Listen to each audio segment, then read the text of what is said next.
I broke my back. What do you mean by that? My back is broken. What do you mean, calm it down? It's a fight. Referees telling two fighters who want to fight to calm it down. He should calm down. So he's like a clown in his show, man. He's not your guy.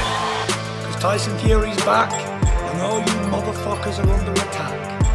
Look, Eddie Hearn can say all what he likes. Who gives a shit what Eddie Hearn says? It's garbage. Are you off your tits? Have you been smoking something? Can you let me retire and be happy? Please, just please. Bombs away from the Bronx Bomber! Wanda! Let's go, baby! Let's go! I'm through. They put somebody else up and give me an interview. What are you talking about? What are you talking about? You never give me a fair shake. HBO needs to fire you. You don't know shit about boxing. You ain't shit. You not shit. I wish I was 50 years younger and I'd kick your ass. I got dropped, man. Are you kidding? No, you won the fight. OMG, I am so excited. Any of you radio personalities think you want smoke? Call me Mr. Chimney. I want smoke. Yes. What is up, MCR family? Another daily edition of the show live on YouTube, obviously podcast form, iTunes, Spotify, Radio, etc. Leave that 5-star review. This is Mixed Combat Radio. I'm Matt, the hipster hunter. But obviously, it's going to be an interesting day today, Rob. Rob Hearns, all that. We know. This whole Eddie Hearn and Steven Espinoza beef is probably one of the most entertaining Twitter exchanges we've seen in some time. It is has easily surpassed. What's everyone saying? No video. Video intro. He didn't do it. Oh, my bad. I apologize. My bad. It's one of those things I pull out on occasion. I don't do it all the time because then it just becomes usual. You have to bring it. Anyways, digressing. This beef is easily better than the Mike Coppinger, Dan Rayfield Twitter beef, and I would say it's probably better than most fighter Twitter beefs. So I'm excited to do a dramatic reading of it and to read every single one of these tweets. But obviously, in the last 2 hours, Rob, if you have been living on a rock and you have not noticed on social media, the WBC has sort of withdrawn the mandated Tyson Fury Deontay Wilder rematch because Tyson Fury and his team now want a interim fight or in between fight before the Wilder fight. So we're not getting Wilder Fury rematch. WBC is not going to force that. Top of Parker, sort of rumors swirling around the Twitter sphere and just overall media. A lot to sort of take into consideration, a lot of sort of different topics to tackle. Rob, obviously, Robbie Hearns, the second cousin of Eddie, the Sir Rob, as they call him. How are you doing on this great day, this fine Tuesday? Yeah, very good, very good. Cousin Eddie, keeping the family name going on Twitter, doing a good job. Yeah, it was entertainment, a Monday evening, usually boring, like back from work, and then, oh, what's this? Oh. But yeah, we'll get into it, obviously. But yeah, the WBC have put their foot down or not, and said, okay, if you want another fight, no problem. Just forget we ordered it. Forget we were giving you a date for purse bids. Just, do what you want. Do what you want. Let us know when you're actually fighting each other or something. But obviously, it was very shocking when we saw that, right, guys? Oh yeah. Yeah, I'm not sure what else you got on the docket, but the World Boxing Super Series powering ahead, but still looking like Baranchik maybe isn't part of the powering ahead. Even the best part about that is that we're gonna get to Mike Commenter's tweet about Baranchik, but I think Kel Sutherland, maybe 30 minutes after that, had his own tweet, and he included Baranchik in the matchups and everything. It's like, man, you just obviously do not get it. This guy does not want to be involved. But anyways, back to you, Rob. I was gonna say, and from according to reports, even World Boxing Super Series Season 3 is it being planned? So allegedly, yeah, allegedly. And I think Callum even put a tweet out earlier. He bumped into Gerald Miller and was talking to him about Season 3, a heavyweight World Boxing Super Series. Are you So I off your guess, tits? Have you been smoking something? I don't know about smoking. Maybe. No, I won't say it. No. But, Whoa. I mean, remember, everyone out there listening, Rob's opinions are his own, not that of MCR's. Sorry, I was just be with you in a second. Yeah, no, just itchy nose. But yeah, let's get into it. Obviously, let's get into Eddie and the. Do we want to go to that first, because it's fun and we can have some lighthearted. Up to you, entirely up to you. No, I actually wanted to ask you because obviously that the way I scheduled the show and I organized it was before the WBC made its announcement. I think that's obviously the bigger news of the day. But but I'll be honest, I really don't want to talk about that because it's so depressing. I'd much rather joke and make fun of Eddie and Steven Espinoza because it is, it's great. It's great when these two are dragging each other in social media. I was trying to think of like what is a better like exec versus exec beef we have. Like maybe Warren and Eddie, right? That probably is the other best one. But even that, who cares? Not beef. That's just general hatred. That's just Frank Warren being Frank Warren on the average, Yeah. Any day that ends with a Y, sort of, Frank Warren. I think that one's pretty one-sided, but this one seems quite mutual. Yes, I will agree with that. And I know this is gonna be controversial, but I think Steven Espinoza had some good points here, but the Matchroom Army is just undefeated. Oh my God, you guys. Wow. You guys are so much on social media. You do not know when to let up. Even when Steven Espinoza made a comment that was not even in reference to an Eddie Hearn Matchroom fight, whatever, you guys were slogging him in the comment section. Oh my God! In his replies, you guys are relentless. But digressing. Let me quickly because it is good. Obviously, Mauricio Suleiman put out the notice of what happened. Skip like 3 topics here. Let's go. It's all right. He put out the news about the Tyson Fury having an interim fight or whatever. And Steven Espinoza straight out, newsflash, one side wants an immediate rematch, the other side doesn't. Shocking, I say, shocking. And straight away, newsflash, this is other people commenting straight away. Newsflash, Wilder lost the first fight, yet you don't let him believe he won. Shocking, I say, shocking. And on it goes. People. You guys are mean. You guys are mean. Yeah, is it newsflash? We don't believe anything you say. Why don't you just make the AJ fight? Shocking, I say, shocking. It's just straight away. We don't believe you. Show the contract. Like I said, the Matchroom Army on social media is probably undefeated. Just because you guys just don't let up, man. You guys just don't let up. But digressing, let's get to this sort of Twitter fight, cat fight, as we say. Let's get some dramatic music out. Yes, Rob, dramatic reading time. This is going to be a long track. Oh, it's going to be a very long one. We're actually going to hear the whole song probably. That's going to be like a first. Or when it goes less dramatic? I hate when it goes less dramatic, but we're not going to talk about that, okay? When it comes like a porno song towards the end of it. But digressing from that weird off topic. So this is all basically under a Mike Coppinger tweet about Tyson Fury Top Rank, and some fans are commenting. And Steven Espinoza, because he's tagging it, is looking at his mentions. And he said, you know what, guys? I got time today. In response to the 80 million, the 50 million, whatever million dollar contract that is always talked about, Espinoza comes out and says, contract was sent. And Matchroom saw it. Contract said Sky got the UK rights. Eddie Hearn came out and said, stone cold lies. Period. You can tell people are mad in like text form when they add punctuation. I like it. I'm just saying. Hope everyone notices that. Espinoza comes back. Lies? Lies? You mean like when you told Klitschko and HBO that AJ didn't have a multi-fight agreement with Showtime? Even though there were still 3 fights left on the deal? Experiences like that are why we keep all the receipts. I'm sure this excerpt will look familiar to you, and it's a contract clause about television distribution. It says Sky Sports will be the exclusive pay-per-view distributor in the UK so long as the revenue split and retail pricing proposed by Sky are acceptable to the Wilder side. Such acceptance will not be unreasonable, withheld, or delayed. Eddie Hearn then comes back and says, show the contract you sent.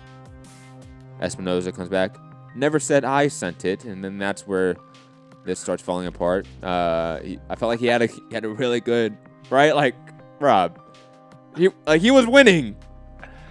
Yeah. He had a contract excerpt. I mean, obviously we don't know the context of that excerpt, but I mean, he had one, right?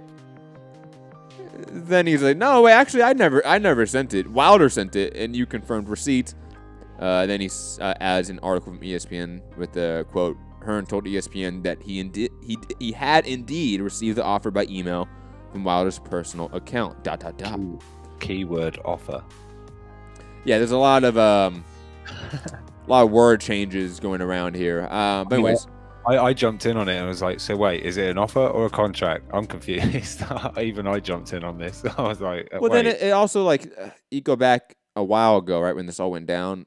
The word term sheet was first used by Stephen Espinoza specifically. So the term is being thrown around. But again, we're going to get back into it, and maybe that really doesn't matter at the end of the day. But we're going to get to it. Back at the beginning with the better dramatic part of the song. So this is good here. Laughing emojis from Eddie Hearn. So now you are saying the personal email from Wilder that was one paragraph offering $50 million was a contract? Ha ha ha ha ha. Contract was requested and never sent. Espinoza replies, 3 detailed pages, not one paragraph. Question mark, exclamation, exclamation, exclamation.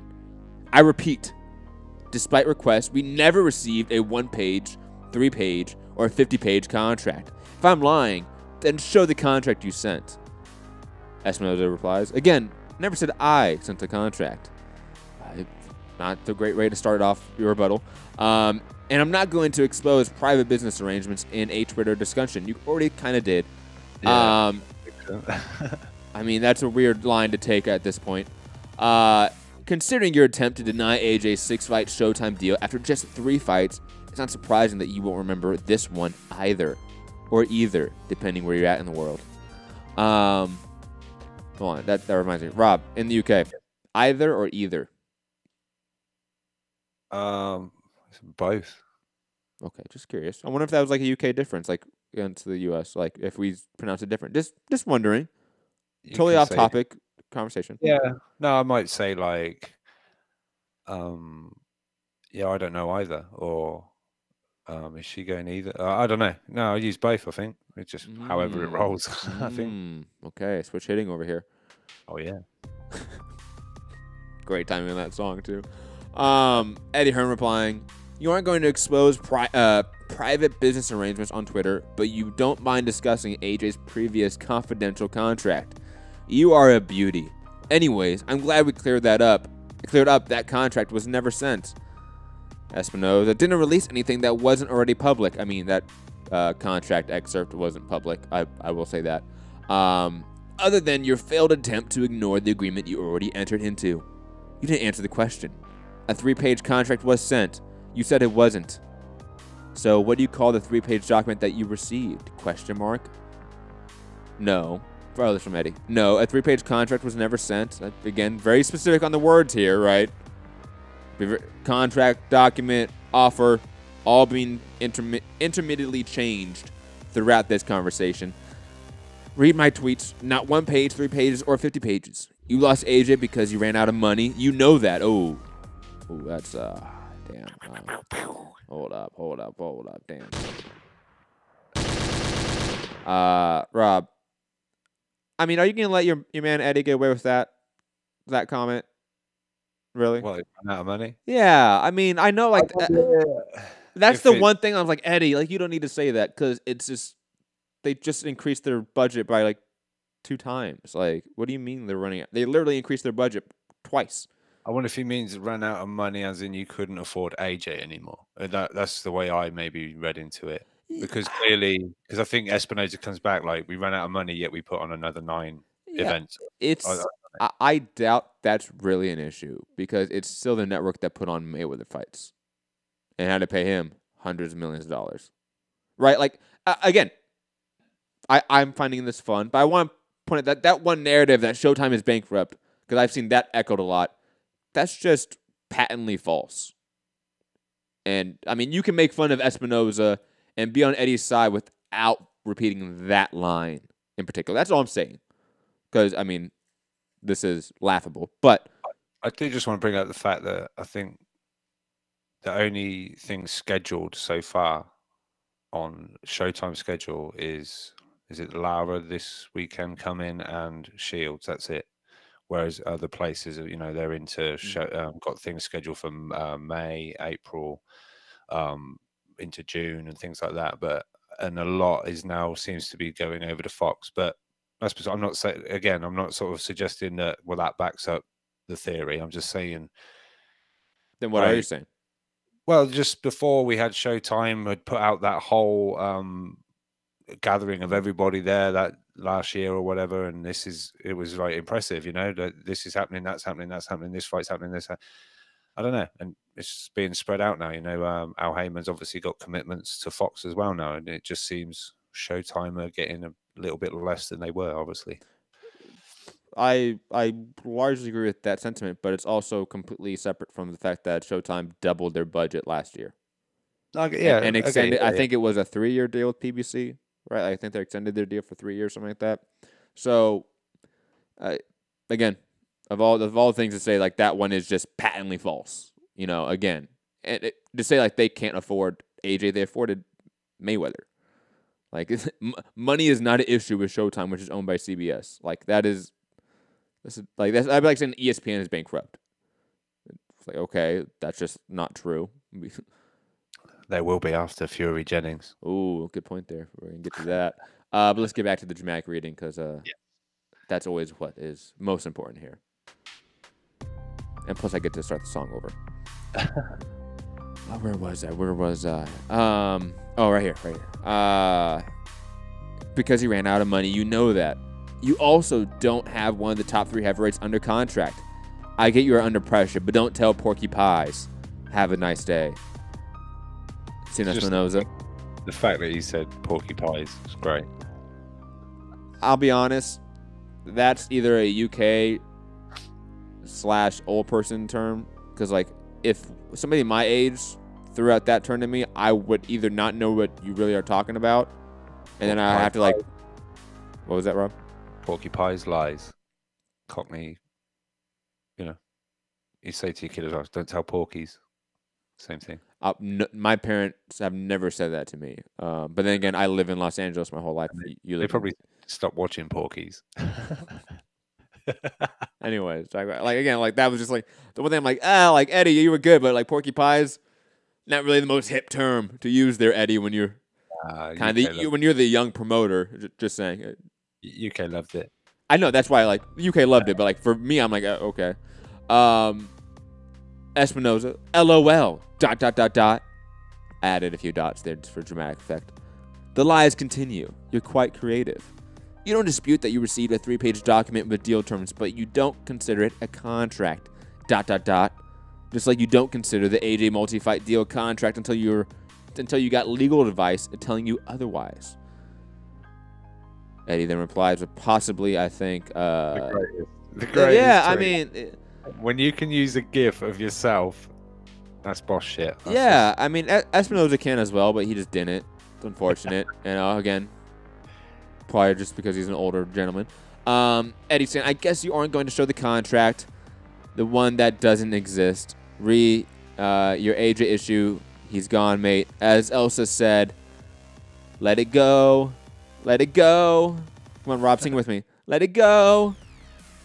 I don't know what you're singing now. You went completely off the... I added too many. You know what? It doesn't matter. It doesn't matter, Rob. But I will say this. They went on for like several other threads. I'm not going to read them all, but that's the gist of it, right? My fundamental issue, and I'm going to get old man here, as Rob says, and get sanctimonious and not be with the bands for a second. Yeah, he pours water on this shit. I do. I'm sorry. We had our fun. We had our fun, guys. Now, a nice little, was that pink? Violet? Yeah. Your colorblind is clearly sky blue. It's clearly sky. Of course, it's sky blue. Fanboy. See, that was good. Anyways, my pouring water on this fun story is that, hey, either person here could easily end this debate. Eddie can and Steven Espinoza. There is an email that either has a PDF attachment, right, Rob? Either has that 3-page document or it doesn't.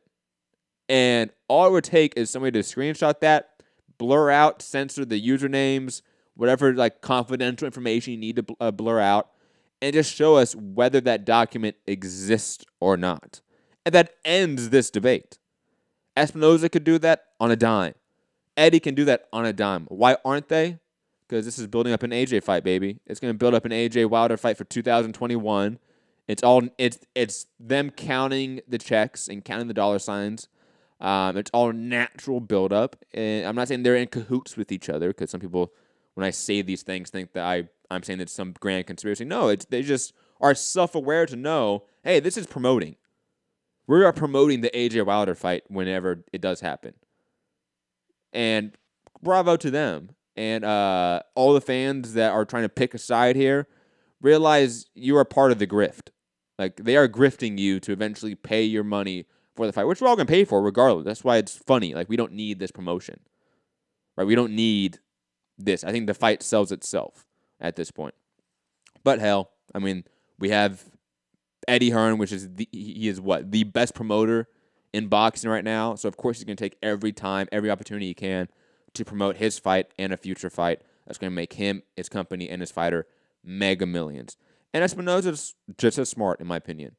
I think Big Nick saying, Matt, did you just say 2021? Yeah, I mean, I don't know when it's exactly going to happen, but let's be honest. Who knows? Espinoza, I think he does a very good job of promoting his network, right? I mean, of all network executive heads, he is out there in the media constantly, and I like that. I'll be honest. I wish we had like John Skipper doing more interviews. I think when he does interviews, I learn stuff. I'm intrigued by it, because he is such a high position of authority. Same with Showtime and Steven Espinoza. I don't know who would be the equivalent at ESPN.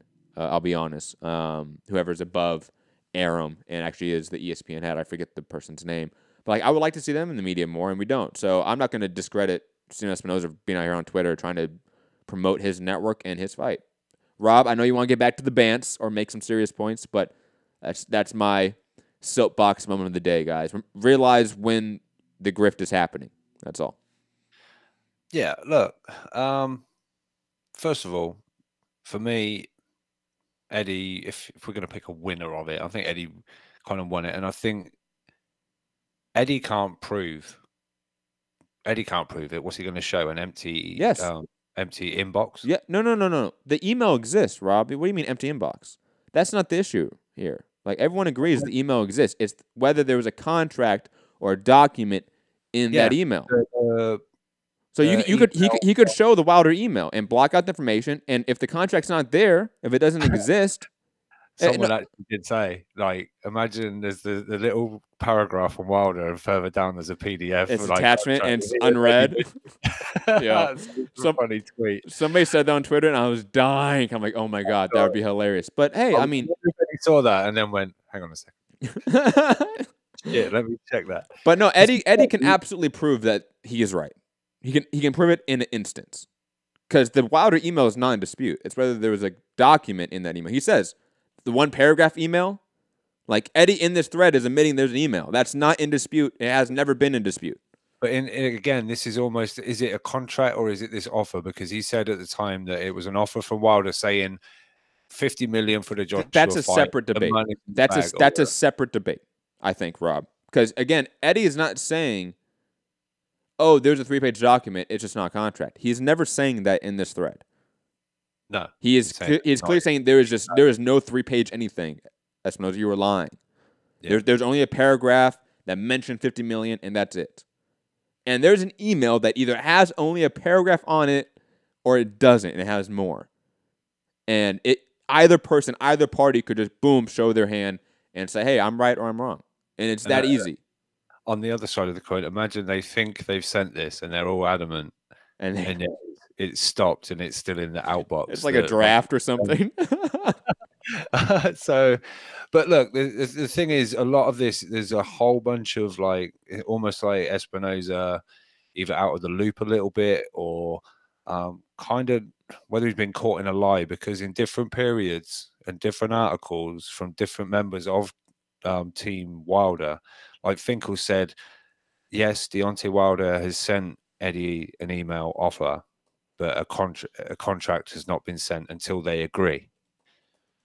And Eddie is, on record saying we're not going to agree to anything without seeing the terms or having a conversation. No, we're not having a meeting. It's all that. It's all bringing up all that stuff again. So, but also like the initial thing that Stephen Espinoza said was about Sky rights, but we've got Frank Warren on Boxing Social interviews and another interview saying, yeah, I come together with Shelley Finkel to put together this offer with the idea of it being shown on BT Sport, which is again the whole thing of, but Joshua's got a Sky deal and he's exclusive to Sky. But we have that excerpt that now is out there in the public that says the contrary.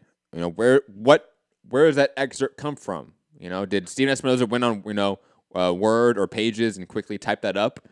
I don't think that. I'll be honest. Maybe he did, but I don't believe that. There is a document that exists, right? Like there must be. That's why it's weird that Espinoza's not showing the contract. I think there's maybe some legal reasons as to why.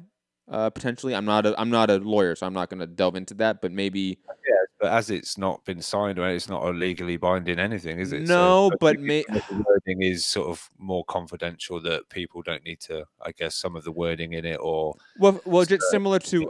I bet there's other aspects. Sorry, I didn't mean to cut off. I bet there's other aspects to the contract that he doesn't want public, for obvious reasons. Maybe Eddie the same way. Just how they work their contracts. I mean, think about how many boxing contracts have been ever made public.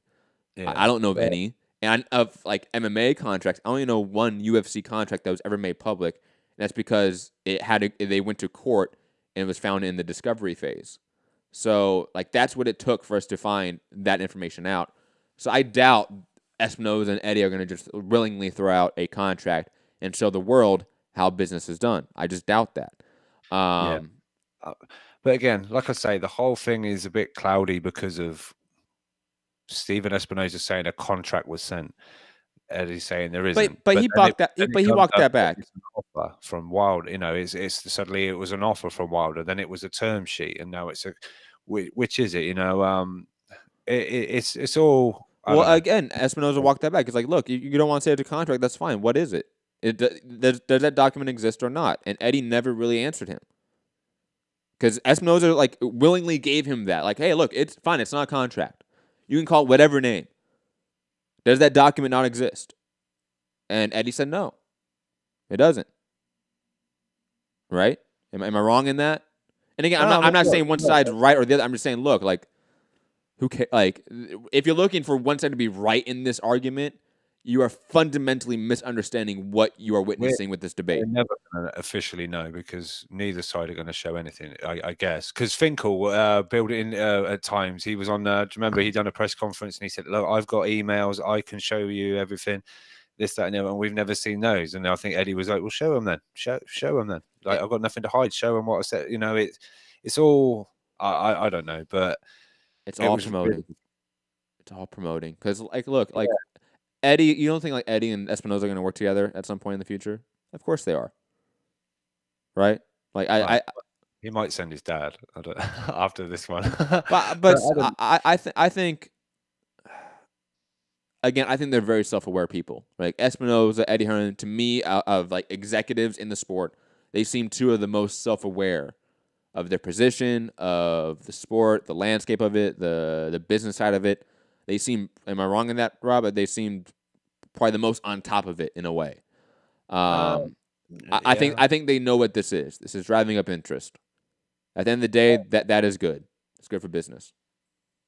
Yeah, I mean, look, unless we find out for sure, no one at Matchroom or whatever received it, or if Stephen Espinoza is going to show it, I don't know. It's all up for you. Pick a side, I guess, but as far as showing it, like you say, just you don't even have to hide the email addresses because it's obvious. Bombsquad69 at hotmail.com. Yeah, I saw that joke so many times on Twitter, and by the third time, and it was roughly the same exact email. The different variations. I'm like, come on, guys, new jokes here, new jokes. Come on, one time's good enough. Yeah, but I don't know. I feel. I don't know. They both seem pretty sure of each other, of their own, what they're saying. And if anything, I just find it a little odd that a network, he's not actually a promoter. He doesn't manage Deontay Wilder. As we found out, he's not even signed to Showtime, yet he's out there. Well, of course. I don't know whether he's batting for Wilder. Is it to say, look, we're loyal to you? Or something. I don't know. Of course. I mean, Wilder makes them money, and Wilder makes them the most money. I mean, Wilder is the biggest ratings draw on Showtime for boxing. So, of course, Espinoza is going to be out there batting for a huge commodity for them. That's just the way it is. And again, everyone in the chat, you all getting hung up on the word contract. That's not what we're talking about here. We're talking about a 3-page document. Whatever you want to call that document, you can call it that. Does that document exist? Because we have an excerpt from it, allegedly. I would like to see the rest of that document. Someone did use the gif of Kermit the Frog typing ferociously as if Stephen Espinoza was like, quick. I saw that. That was good. That was good. Twitter's great. I love it. I haven't got Twitter. I just do Instagram. I think you're missing so much. Oh, you are missing so much. You get a little bit of beef through Instagram, but it's not the same. I'll put it this way. It's hard to be a hardcore fan of the sport and not be somewhat attached to boxing social media. Yeah. It is hard to keep up. I'll be honest. Oh, sure. Yeah, you'd be like, what the fuck's happening? And that's now? why you listen to this show, because we're going to show you all the Twitter beefs. Don't worry, especially the good shit like this one. I am picking a winner, and the fact that he was able to use a dancing emoji of himself, Cousin Eddie, with the W. Check it out. Well, he did. He won the debate. I mean, and plus, debates aren't really about who's right and who's wrong. It's about who do the most people think is right, who do the most people think is wrong. It's all about perception. And Eddie has the bigger crowd, the bigger cheering audience in the stands. The metaphorical stands. So of course he was going to win. He could have said anything in that beef, and he would have won. Let's be honest. The very last tweet is, I think he put cheerio. That was it. Game over. I don't know. It was fun. It was just I enjoyed it. Like I say, Monday evening after work, chilling out. Like, oh, here we go. Oh, he's replied again. Oh, he's replied again. Oh, let me put the kettle on. Let's go. This is going to be good. But yeah, I don't know. Will we ever find out? And now we need to move on. We need to move on. We're at almost 35 minutes here, and we were just talking about Eddie and Tino Espinoza. We need to move on. Oh my God! All right, we have spent so much time on this. Okay. They're not even fighters, and we didn't find any information out. Great. See, that's how they get you. That's how they get you. But digressing, let's get to how the WBC is not getting us, or I should say, not having our backs. Shocker. Mike Coppinger coming out, breaking the WBC has been notified that Tyson Fury will take an interim fight in May or June before pursuing the rematch with Deontay Wilder in the fall. Per sources, Fury wants to build his profile in the U.S. on ESPN to make the pay-per-view fight a bigger event. Kevin Oley coming out and actually putting his. Did you see this, by the way, Rob? Totally off topic. But Kevin Iole is now putting his hat in the mix for Twitter beefs. Shout out to Iole saying, "I tweeted that a while ago, and you don't credit me?" Question mark, question mark, question mark, question mark with a winky face emoji. That was good. Triple threat match. and then Iole came out saying, "By the way, no source. It was Todd DeBuff."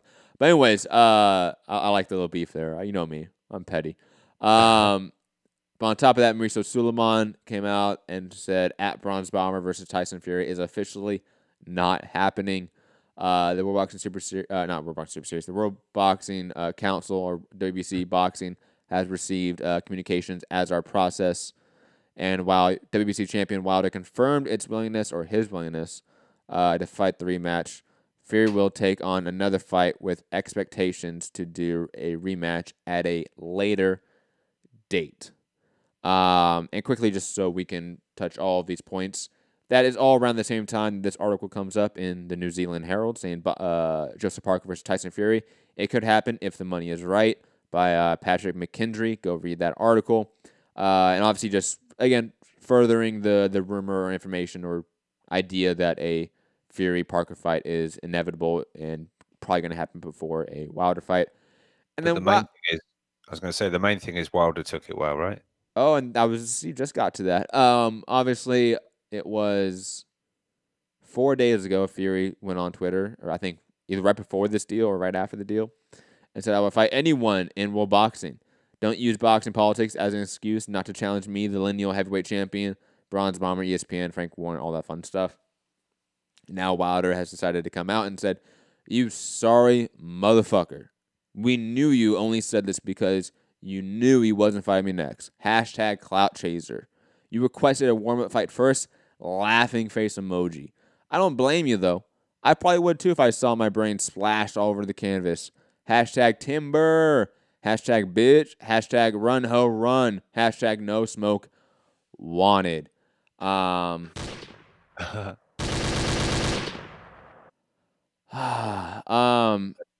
saying clout chaser when Tyson Fury basically made all the running in the first fight anyway, which is all rubbed off on Wilder. I don't think you understand what clout chaser means then.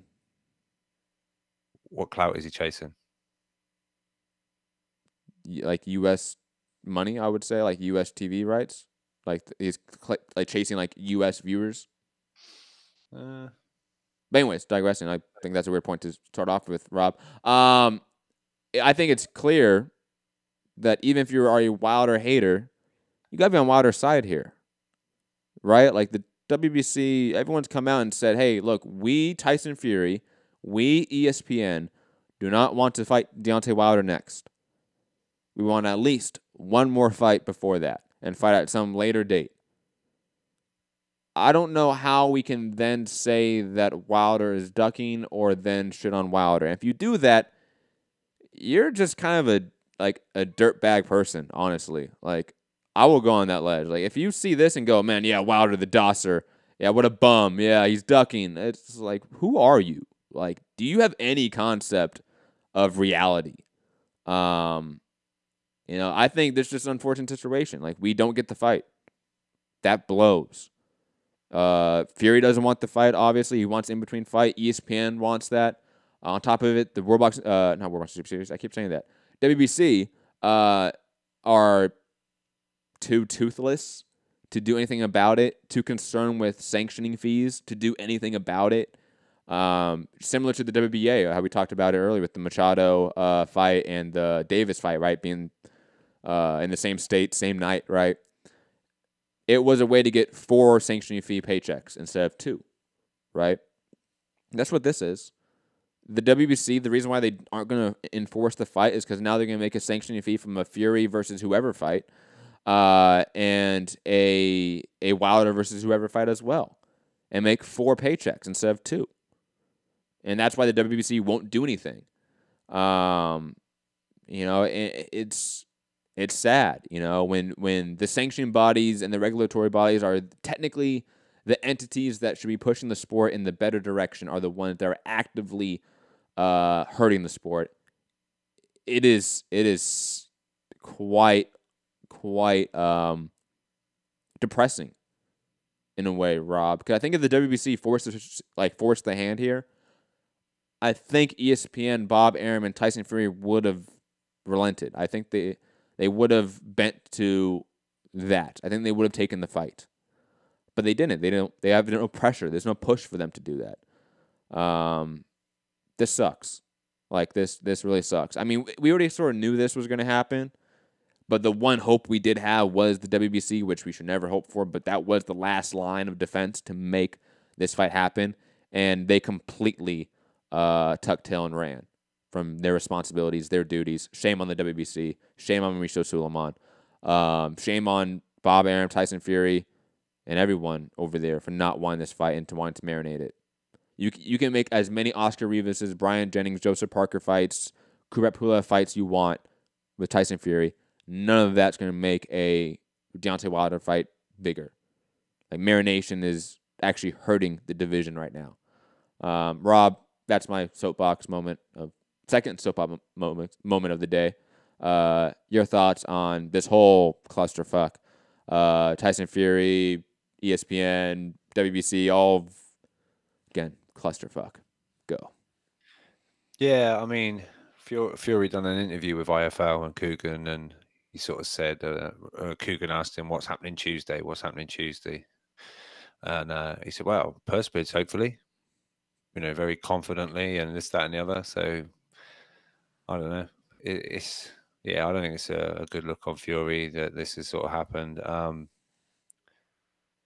Sort of when you now break it down, it's probably going to be Dillian White is going to be left without an option. Who's he going to fucking fight? Because Brazil probably step in. Ortiz has got hammer right now.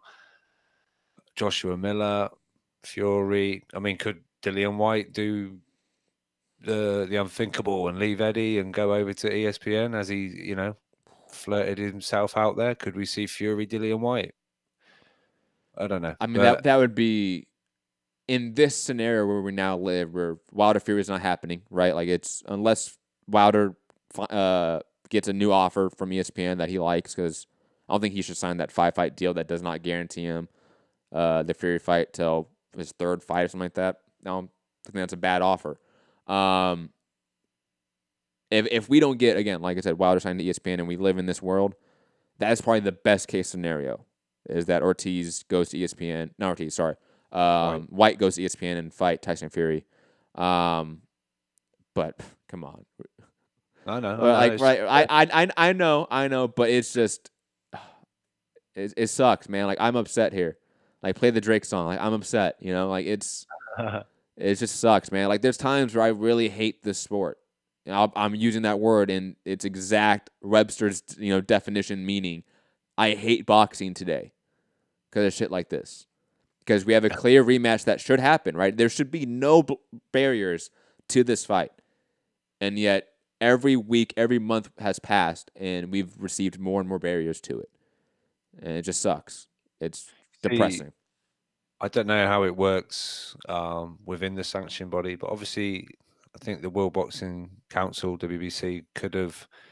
So do they now? I thought I read things before that if either side was deemed to be pulling out of this, that it would either be Wilder could be stripped of his title, or Fury would be dropped from the rankings. Will he lose rankings for this? But clearly not, because no, the WBC said, "Oh, we allow it." Like they no repercussions. Fuck the sanctioning bodies. God, I hate them. God. If anyone's out there championing a sanctioning body, screw you. Like, screw you. Like, you're a despicable person. You say that, Matt, but we now know Spence versus Garcia is going to be for the WBC Diamond Belt. So, yin and yang. That is true, man. You got to look at the silver lining there. God, yeah. Damn it. I mean, I don't know which is better, that or the WBA Gold that Joe Joyce is now the proud owner of. Look, I know that you're repeating your joke from Twitter, and it's okay, because that may be your best joke that you ever made, especially on social media. When I saw that, I was legit dying for a good, 6.5 minutes. Yeah, the GIF was good, right? It was. It was good, man. It was good. But yeah, look, like I say, the WBC, when we would sanction the rematch. Now we're ordering the rematch. It's mandated or whatever. And they've got until this date to get it done, or purse bids, and then there's all Eddie Hearn and that. Oh yeah, we'll bid for that. We'll bid for it. Oh, but I doubt it goes to purse bids. And well, look, it ain't even happening. So, I don't know. It's at some point, I'd like to see if sanctioning bodies want to have credibility within the sport. I think at the moment, if anything, the IBF are probably the most credible at the moment for what they call mandatories. more, I would say, than any other organization. Let me add to that. They may have more credibility, but they do not have credibility. You know what I mean? Like, they have -1 in terms of like 1 to 10 credibility. They have -1, and the rest have worse, right? Like that's how it is. I mean, we still got Carlos Ocampo as a mandatory. How in the fuck does that happen in today's age, where a guy that hasn't beat anyone in the top 15 somehow magically gets ranked in the top 5, I think it was number 2 or something like that when he was named mandatory? No, IBF still deserves criticism. But just want to add to that. They are better. They are better. The others, yes, I think there may be, still shit, but better. It's better shit. But it's less stinky shit. There you go. That's what that BF is. So if one of these guys, sanctioning bodies could come out, sort out their shit, get their houses in order, it's never happening, and stick to the rules of what they kind of set out. I know within their rules it says we can change our rules, but if repercussions would come from this, like, I don't know. I know they're not going to be able to like fine fighters or anything like that where it would really hurt them in their pockets, but if there was some kind of way of, well, penalties for this kind of shit, maybe it wouldn't happen so often. But. Well, here's the problem. Like, let's say they did do the penalty that they were going to say. Let's say they drop Fury from the rankings. You think Fury gives a shit? There's 3 other major sanctioning bodies. He's making $20+ million from ESPN per fight. He doesn't give a shit. You know what I mean? Like it. I don't know, man. It's a sad day in boxing. A really sad day.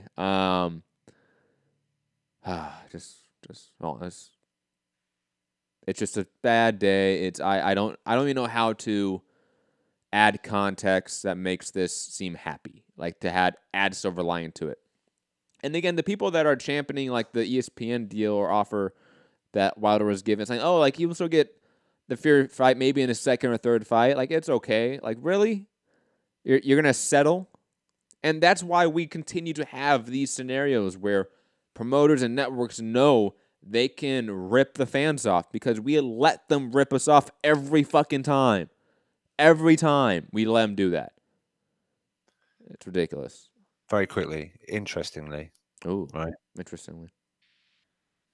When we look at, like the top 10 in the rankings of all these sanctioning bodies, there's usually a lot of raised eyebrows, right? No, of course, yes.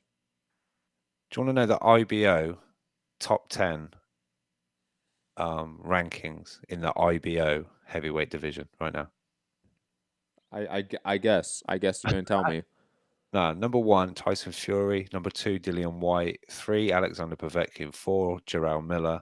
5, Pulev. 6, Ortiz. 7, Brazil. 8, Kaunucky. 9, Parker. And 10, Oscar Rivas. It's not a bad top 10, really. No, except for Wilder not being there. Yeah, I don't know why that would be, but whatever. That's because every sanctioned body is not perfect, and they're all downright corrupt, and fuck the IBO. Oh, he's a champion, though, isn't he? He can't be in there. Who, AJ? Huh? AJ? AJ is the champion. You talking about? No, if you're a champion in another division, you can't be ranked in another sanctioning body. I mean, right? I mean, I've heard that before, but I know there has been cases where that hasn't happened. There has been cases where that is, there are.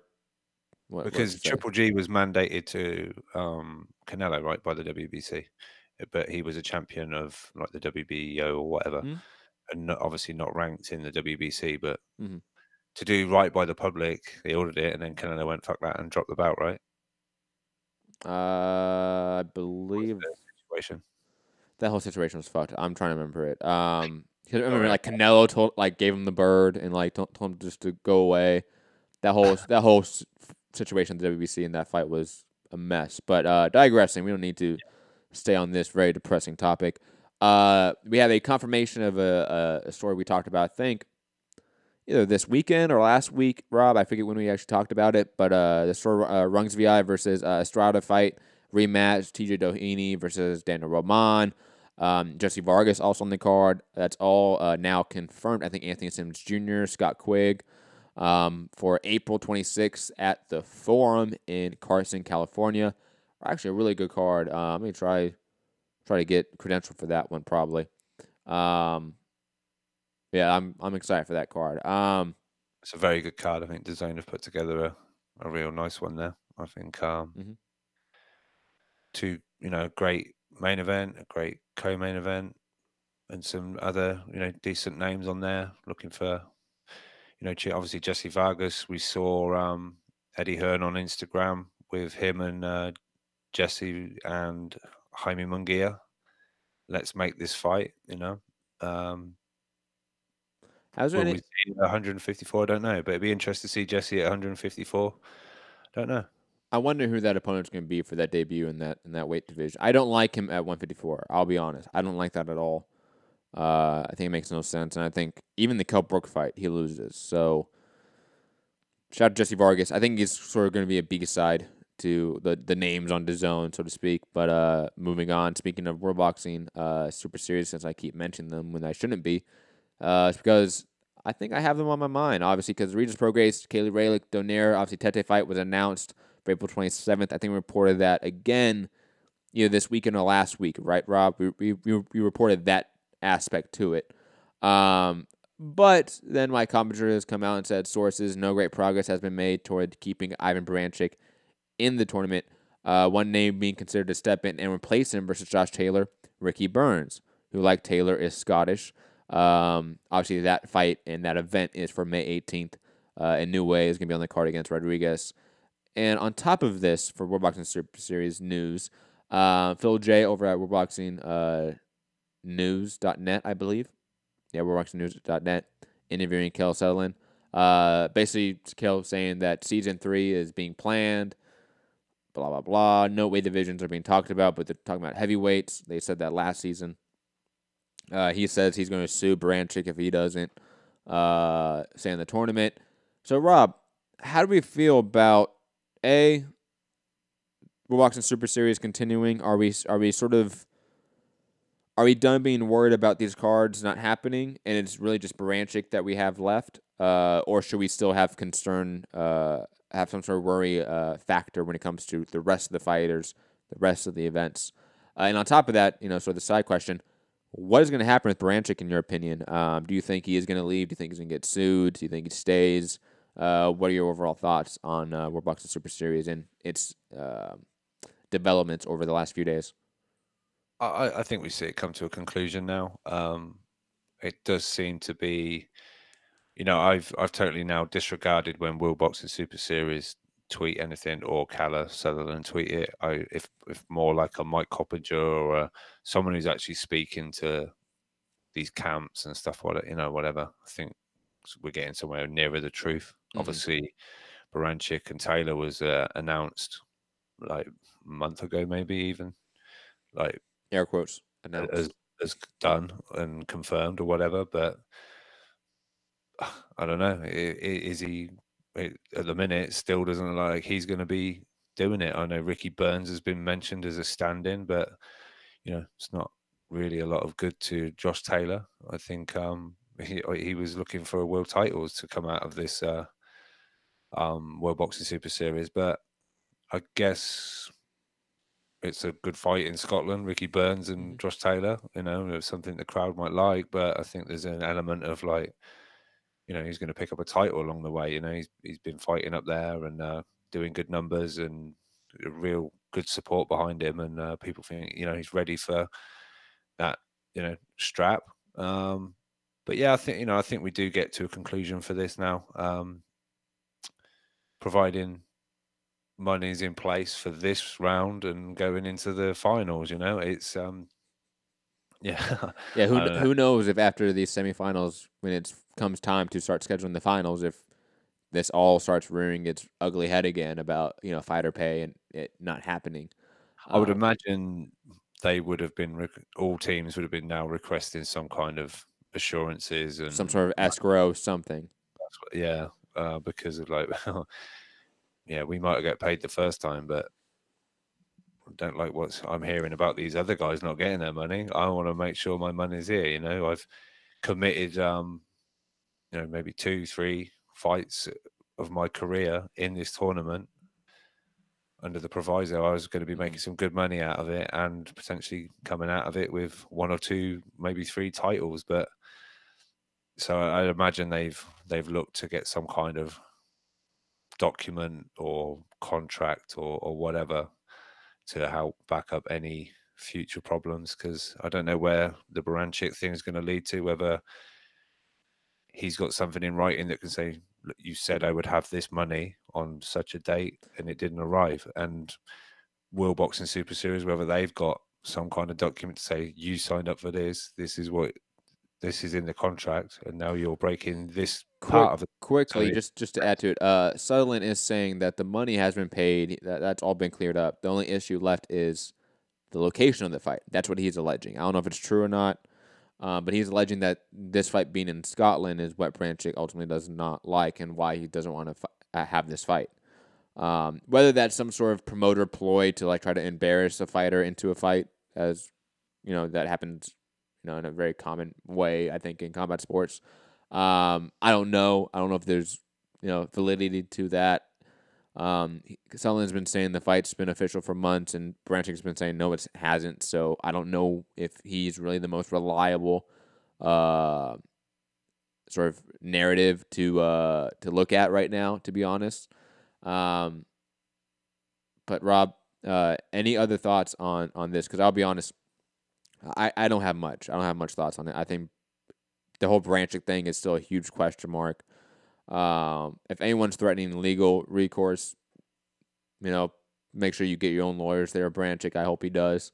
It just is sort of sad. And I ultimately think, even if we lose Baranchik, I think the rest of the tournament continues. So at the end of the day, is it going to be this big, huge letdown? Probably not really. It's just Baranchik, let's be honest. Even though he did have a belt, it's not like we thought he was the guy to win the tournament. If we still get Prograis and Taylor in the finals, I think we all forget about it and we move on. I'll be quite honest. Rob, any last thoughts on World Boxing Super Series, the developments of the last few days? No. Again, I think we see an end to all 3 divisions come to a conclusion. I think they'll just find someone to step in for Baranchik if it turns out he's not going to fight. But yeah, I think we get to the end of it, and I don't think Burns, if it is him that steps in, it's still a decent fight.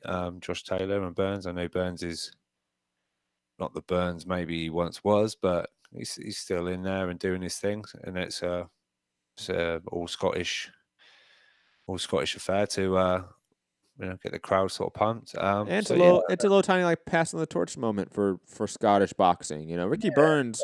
I know Ricky Burns has been like a punchline forever, but people need to go look at his resume again and realize he's probably top 5 Scottish boxer of all time. Well, you could probably make that argument. Maybe top 10 for sure, and you wouldn't be laughed at. Ricky Burns has a really underrated career and resume, even though he's a veteran, a guy that's probably near the end of his career. Again, good little passing the torch moment for Scottish boxing, which I know doesn't matter for people maybe in the U.S. or other places, but it's significant there. Like when I remember going to Scotland, and that was right after Crawford beat him, right in Scotland. I think that fight was in Glasgow as well, right? That was at the SSE Hydro, I believe.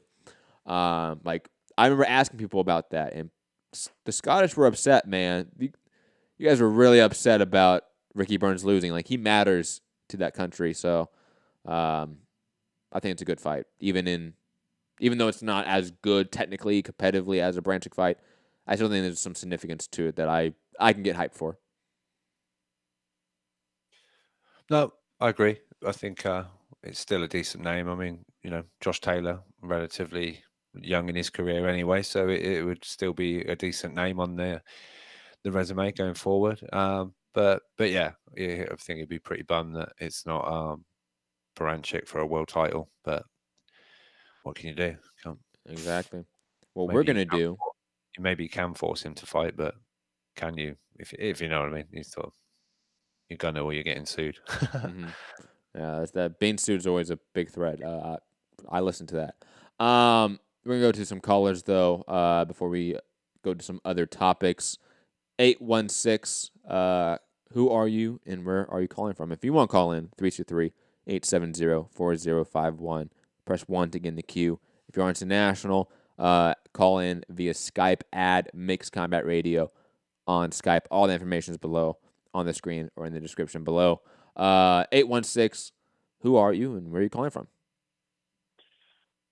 Hey, this is Zulu, calling from Grandview, Missouri. Zulu, what up? What's going on? How you doing? What's going on, people? All right, doing well. Well, I can't say I'm doing well. I'm just as messed up as you are about that news about Tyson Fury not fighting Deontay Wilder next. To me, I already saw the body language after the fight that he really didn't want to get right back in the ring with Deontay Wilder. But see, this is what moral victories produce. And I say moral victory because he did not win, it was a draw. But because the so-called popular consensus is that he won, now you get this diva activity. In my opinion, as a fight fan, and man, I'm pretty sure you'll agree, if you feel that I can beat this guy, but it's called a draw, why would you even think about fighting anybody else before you fight that person again? And particularly, you have that the person is a champion. I understand Tyson Fury is supposedly a lineal champion, but that's more of a recognition than a real WBC champion that has a belt. but what happened here is that the so-called, I'm going to say so-called because it depends who you're talking to, the so-called majority says he won, which makes that a moral victory for Tyson Fury. It's no way Tyson Fury blew so much smoke up Deontay Wilder's behind about having this rematch next. This is why Deontay's lashing out the way he is on social media. We have to call a spade a spade. Tyson Fury was full of bullshit. I hate to say it. I like Tyson Fury. I understand what he's been through. Myself, I'm a retired combat veteran, and I have combat-connected PTSD that I deal with. And I understand that part of him. But I'm talking about from a perspective as a fighter and being a man of your word. I'm disappointed in Tyson Fury. And we can't say that the deal alone is what made him is what's making him do what he's doing, because even after the deal was signed, he was saying he don't see nothing standing in the way and he's going to do everything to make Bob Arum and ESPN make the fight next. That was his words. So now, coming and saying he's going to have to fight someone else, well, that holds Deontay Wilder up, because Deontay Wilder's thinking, okay, this is next. The body language alone showed in that fight, Deontay Wilder wants it next. He wanted it immediately. I don't think that Tyson Fury or his team really wanted it immediately. There was an interview, maybe a month, not even a month after the fight, I think Ben Davis, his trainer, was saying, well, Deontay should go on and fight, Anthony Joshua. And, he was trying to push him to the side as far as not saying, instead of saying, we want that immediately. The only time they would say that they want the fight immediately is when some of the press would press him about Deontay Wilder. Anytime a man says he can't even remember being knocked down, you think he's in a rush to really get back in there with him? And this is my opinion, is that, and Matt, you might know a little bit about this. I don't know if you've done some boxing before or not. Mm-hmm. Or Rob, maybe you've done, I'm not sure if you have or not. But one thing about boxing and fighting, because I'm a Greco-Roman wrestler, and I'm also a coach. But timing is in particularly with heavyweights, it tends to be more important than just movement. I believe Wilder finally got his timing down, got Fury's timing down with that herky-jerky, awkward type style. And then now that in the second fight, it's going to be easier for him to catch it. May not be, Wilder's never going to be a pretty fighter. He's not, but he's an effective fighter. It's a difference. He's effective when he hits you with that hammer. And the more times he hits you with that hammer, the less chance you have for getting out of that fight. But one thing I'm disappointed, Matt, man, I'm disappointed. Like you said, it's a bad day for boxing for me because I expected Tyson Fury, just like he was animate about, I'm in control of my own career and things like that. I'm going to do everything possible. I'm going to do everything to make this happen. In a 5-fight deal with ESPN, of course you don't take that. No, you don't take that. Deontay Wilder shouldn't take that. I believe, I think I was on this show talking about he should entertain the idea of going over there if they're going to give him enough money. Mm-hmm. But 5-fight deals, that's too much. No, anything can happen. That could, you know how long that could possibly stretch out. You gotta factor in the tangibles as well as the intangibles. Injuries and all kind of things could happen to leave him in that contract longer than he needs to be in. So I don't think that was a good sound idea. But the fact that Tyson Fury is saying that he's going to fight someone else before he fights Wilder, I don't even think it'll be one more fight. It'll be several fights before he's wanting to get back in there with Deontay Wilder. What do you feel about that? Do you guys think? I mean, was it bullshit he was blowing? Because up until the announcement, he was saying he was going to do everything to make it happen, and did the moral victory. Because it is a moral victory. Anytime you say, I won that fight, if any fan says, well, Fury won that fight, that's just an opinion. But the fact is, it was a draw. I can say, look, Deontay Wilder won that fight. But the fact is, it was a draw. And Deontay Wilder is animate about making it right. I don't think Fury is. And I think he just showed his hand tonight. So what do you guys think about that, fellas? Thank you for the call, Zulu. I really appreciate it, and thank you for your service as well. I largely agree with you. I'll be honest.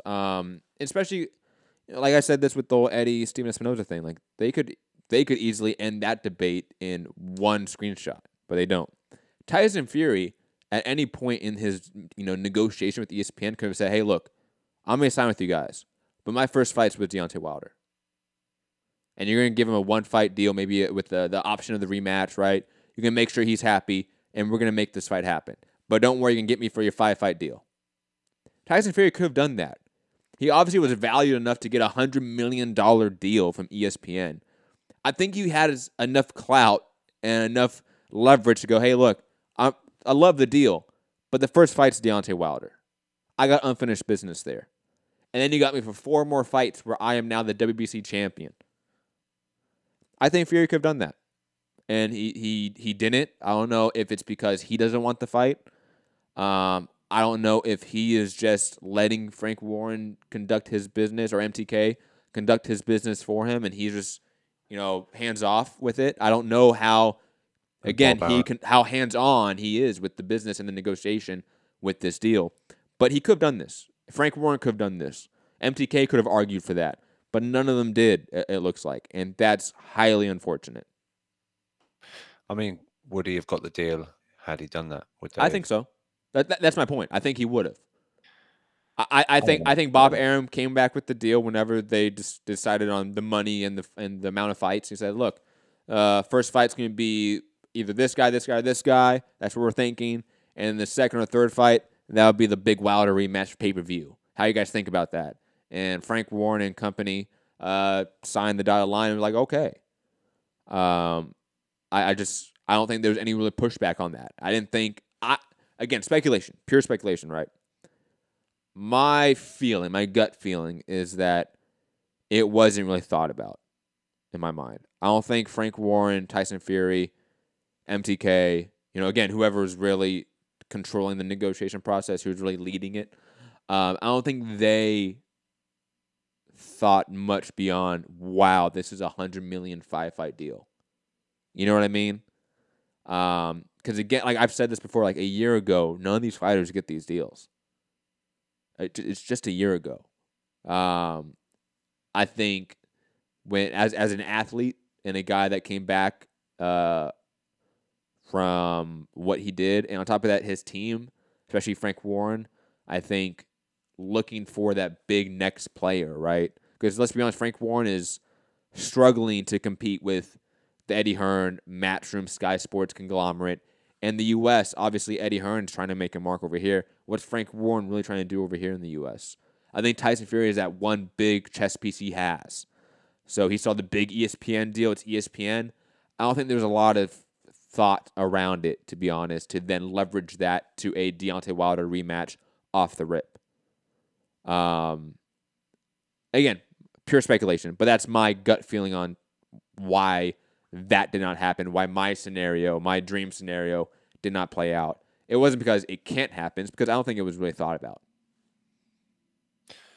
Yeah. I mean, think about it, Rob. If you, obviously you're not a top athlete making millions already, but if you got a contract from a new company, right, and they were offering you, let's say, his base pay was what, $3 million against Wilder, now he's gonna make $20 million, so near 10 times the amount that you currently make. I think you don't think twice about it too much. Like you don't then take that offer back and start shopping it around. You're like, holy shit, 10 times what I'm getting made? You think I'm 10 times what I was currently worth? Man, holy shit, where did I sign? I think that's just honestly the natural human response. It's to not think that through when that type of money is thrown at you out of the blue. And I mean, I wonder if maybe Fury was saying, I want this. I want the Wilder match next. And Bob Arum's like, no, we can make it bigger. We can make it bigger. Yeah, but I really want, and Bob ended up getting his way. It's like, look, you signed the dotted line now. We're doing it my way. So you think that conversation probably happened post the signing? Possibly, yeah. Because I mean, again, it's a Fury interview, so you can take it with a pinch of salt. But he was asked, if it's not Wilder next, who? And he's like, I don't know. They'll just put someone in front of me. So yeah, but who would you like? And now he kind of suggested that, look, Dillian White deserves a title shot. So when I win the bout off Wilder, he will be my first defense, like Dillian White would be. But that's just, I don't know whether it's kind of, look, Dillian deserves a shot. He should have had a shot by now. Eddie Hearn, what are you doing? Didn't get your man a title shot. It's all snide and whatever sort of comments along the way. But I don't know. But from what was in that Boxing Scene article that I sent you, Bob Arum's definitely in marination mode, as always. He wants, it says it can, build between 1 to 2 million, build to 1 to 2 million pay-per-view buys or whatever. After, once the US public know Fury a little bit more. I don't know. So I don't know if we can properly place the blame at Fury's feet fully, or maybe we definitely can. It's just, well, it's perspective, obviously. Signing the deal to me always made this rematch harder. As much as people wanted, Fury said, no, I think it makes it easier. This and even when Wilder said, I'm a free agent, I can do what I want, we still didn't think it was next. Because they weren't saying it's next. Like, it was off the rip. Bob Arum was like, no, it's not happening next. And then people were like, whoa, really? And then Bob Arum started contradicting himself. Like, it was off the rip, right, Rob? I want to say, like, the first article we got, the first breaking news, Dan Rayfield, because it's ESPN, breaking news, Tyson Fury signing, the first sentence from Bob Arum was like, now we can basically marinate the Wilder fight for a big one in September. And we're like, oh, God, facepalm. Holy shit. Yeah. So, I mean, look, we're going to have to wait and see. Do the WBC now actually mandate Brazil to Wilder? Do they go through with the Brazil Dillian White, who, according to Brazil the other day on that PBC on Fox show that they do, he was saying they've been talking well regarding the White fight, but now he's got his ears, waiting out for that phone call, because he would jump straight to that, which is, I guess, obvious. We had Dillian White saying, don't be a bitch. Oh no, please don't be a bitch. Yeah, even very polite, even though he's calling him a bitch. It's like, please don't be a bitch. Take this fight, be a man, don't be a pussy, and all that kind of stuff to Brazil, with a clip of him talking on the PBC on Fox thing. So yeah, I think at the end this will all shake out, and Dillian White will be left with no one to play with, kind of thing, or no one of any great note. So I don't know. It's a cluster. It's a complete clusterfuck, man. Goddamn. we were very close to like, oh, Wilder Fury rematch. Like, we're going to expedite that whole saga, right? AJ Miller's turning out to be a fun build-up, right?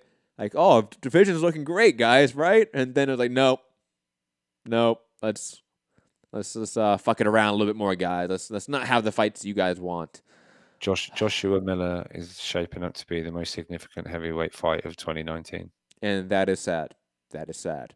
Not that it's a bad fight, because you know me. If you've been listening to the show, I really like this fight and I'm hyped for it. But it's not a Wilder Fury. It's not a Wilder AJ Fury. It's not any of those three in combination with each other. But I will say this. Just, hey, just throwing it out there, right, Rob?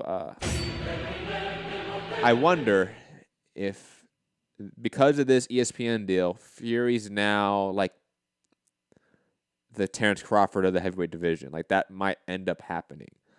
Because Wilder and AJ have a lot more fluidity with their network affiliations right now, right? AJ, especially in the U.S. AJ is obviously exclusive with Sky in the U.K., but in the U.S., he's on a fight deal, first and last option with DAZN.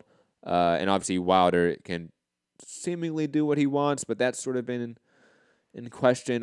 We don't know. I don't think Eddie in interviews all this week off the back of this was all spoke of, what do you think of the Fury deal? What do you think of, offering Wilder a deal, ESPN, blah, blah. And he said, look, Joshua's fight by fight with DAZN. He can fight on Showtime. He can fight on ESPN. DAZN are not going to get in the way of a undisputed fight.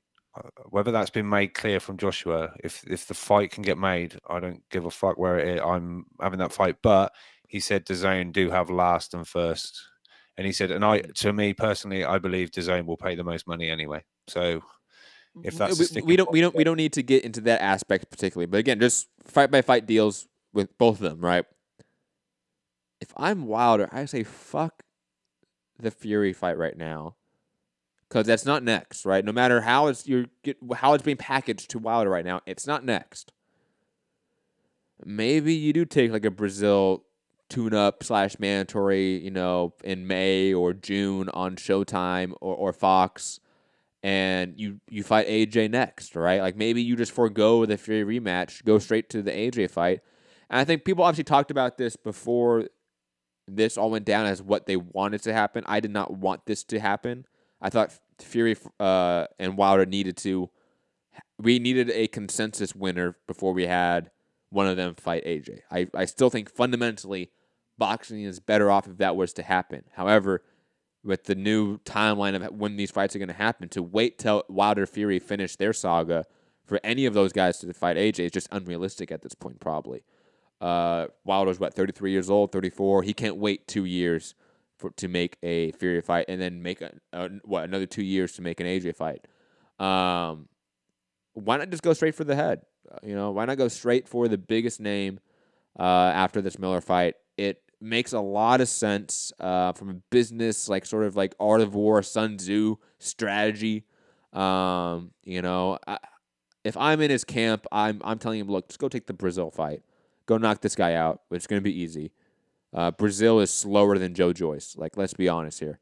I'm surprised I didn't get a face reaction from you, Rob. I thought that would be a big diss, but apparently that's just acceptable. Okay, we all agree on that Brazil's that slow. Okay, I think just do that, and again make the AJ fight maybe sometime this year, later down the line, or first quarter of 2020.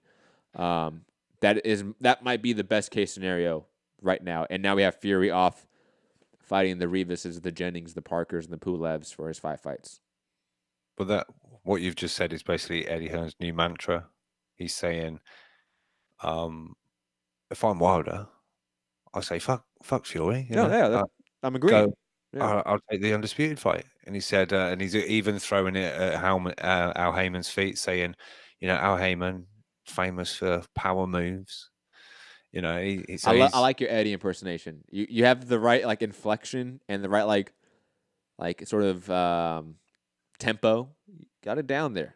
It's not as funny as your Shelley Finkel one, because come on. I'm working on it. I want to make that one is classic, but you're getting good with this Eddie one. I like it. I like it a Yeah, lot. I want to make an Animoji iMovie skit. I'm working on my. Oh my god! If we had like MCR cartoons, like little 1 minute, 2 minute little clips. Oh yeah. Oh, we need to do that. Yeah, I'll work on it. That's your next job. Okay. Yeah. Get on it. I don't know where it stands. If you want me to do certain fighters of certain races. No, we're good. We're good. Let's move on to callers.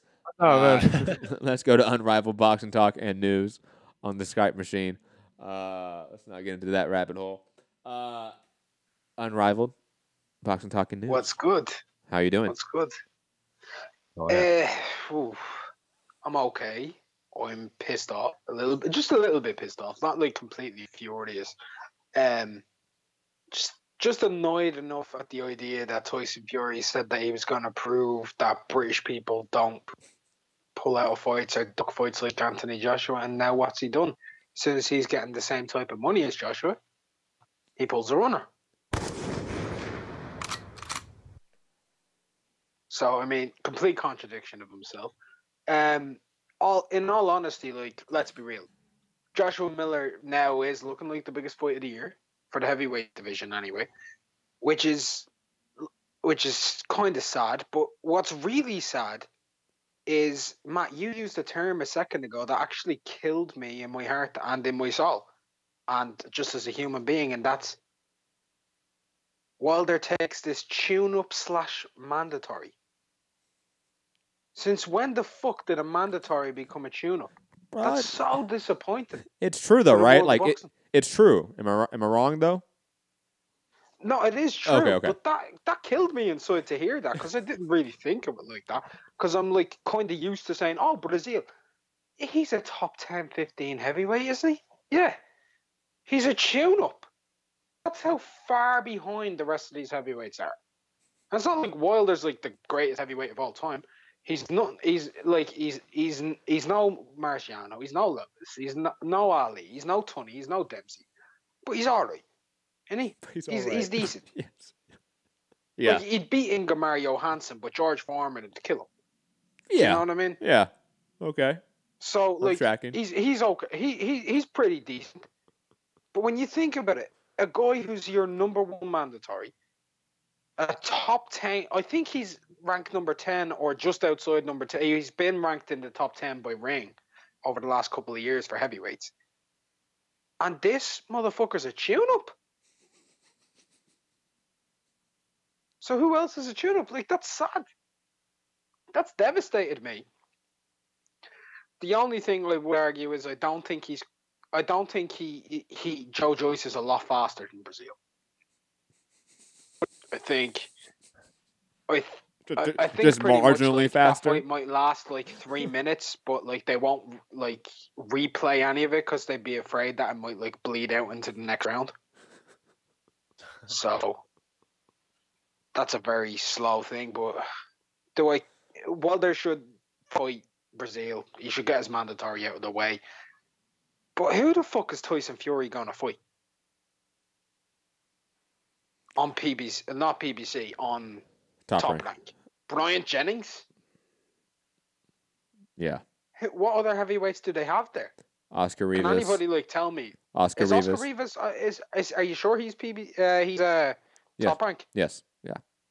Okay. So who the fuck is Oscar Rivas? He just beat Brian Jennings. Okay, and who the fuck is Brian Jennings? A man who lost to Luis Ortiz? Yep, and Klitschko. But that was a fun fight. Oh yeah. So in other words, he's on Eddie Chambers level. Yeah.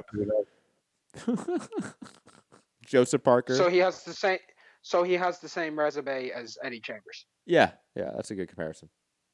Pulev is on ESPN. Joseph Parker kind of has allegedly. Oh, who cares? Who cares about Pulev? Yeah. When was the last time you said Kubrat Pulev's fighting? I'm going to enjoy this. Let's be real. When was the last time you seen a Joseph Parker fight where you were like, Joseph Parker, he didn't get a gift decision against Andy Ruiz, did he? Nobody said that. I think a lot of people did. And then he got a world title. And he fights Hughie Fury for his only defense. And then what happens? He loses to Anthony Joshua and lost to Dillian White. How do you lose on points to Dillian White when you're meant to be a boxer? Not a fighter, but a boxer. You go and lose to Dillian White on points? So his options are a 6'3" guy with like 150-inch reach who can't out-jab anybody, a blind guy, a man who's so slow it's at beggar's belief, and a guy who's just lost 2 times to guys in the top 10. Yes. That's his options? Yes. The heavyweight division's fucking shit. Very quick, Brazil isn't in the Ring Magazine top 10 at the moment. Just oh, so I'm know. sorry. He was 3 months ago. I guess like his performance against Negron changed their mind. Yeah, we've got. Hold on. Only Brazil is the type of guy to get a win and get downranked in the ranking. No, to be fair, in that time period, I think Pulev beat Huey Fury. So yeah, Pulev squeaked in at number 10 off his impressive Fury victory. Gerald Miller off his impressive Dino knockout is number 9. And don't forget Thomas Adamek, pound for pound. Oh yeah, for sure. Facts. All facts. 8 is Kaunaki, which I've got no problem with. I don't mind that. I don't mind Kanaki being in there. He's a bit of a beast. Joseph Parker is 7. How the fuck are you 7 off 2 losses? You can lose twice and still stay above Kovnatsky.